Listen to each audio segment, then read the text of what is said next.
Ndagusuhuje wowe tugiye kubana muri aka kanya. Niba ari ubwa mbere ugeze kuri uyu murongo tuguhaye ikaze.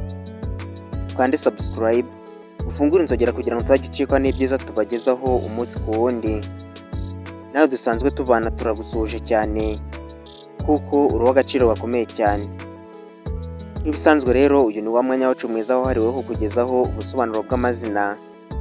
Aka kanya rero tugiye gusubiza umwe mu bakunzi bacu batubajije ngo tuzamugezeho ubusobanuro bw'izina methode. Muri iyi video turaza kurebera hamwe inkomoko y'iri zina, turebe ibiriranga, ubusobanuro bwaryo. Nk'ibisanzwe njye tugiye kubana muri iki kiganiro, ndi Mizero Felix. Wahawe ikaze.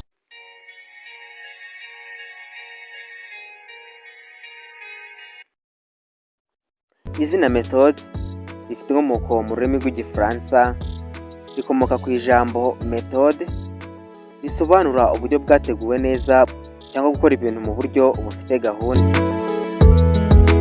Rikomoka kandi ku rurimi rw'Ikilatini methodas risobanura inzira cyangwa se gahunda.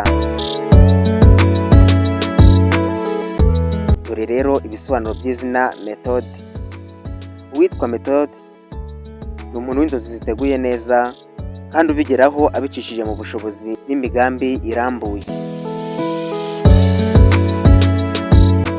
Akunda gukora ibintu bifite umurongo, agategura mbere y'uko akora. Dore rero ibiranga methode. Arangwa n'ubushishozi no gutekereza mbere yo gufata icyemezo.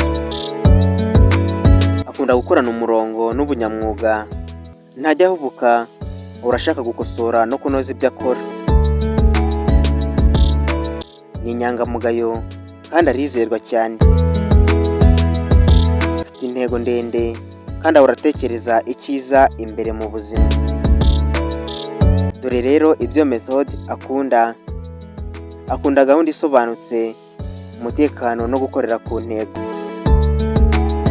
Akunda kandi umwanya wo gutekereza no kwitegura, kandi yiga ibintu bishya byamufasha mu iterambere rye.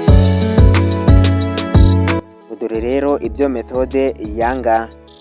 Yanga akajagari no gukora ibintu bidateguye neza, abantu batagira gahunda cyangwa se badasobanukiwe aho bajya, uburyarya n'uburyozwa, ibintu bituma atagera ku ntego yihaye. Dore rero uko methode mu rukundo bimeze.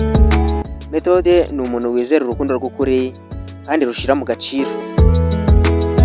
Arakunda ariko buhoro, yihutira kwiyemeza atabanje gusuzuma neza uwo bari kumwe. Yamaze kwizera uwo akunda, aba ari indahemuka kandi yitanga yivuye inyuma. Ashyira imbere ubudahemuka, icyizere no gufashanya mu ntego. Ni nuko rero dusoje, ari nako tugushimira cyane wowe twari kumwe. Nk'ibisanzwe mwari kumwe nanjye Mizero Felix.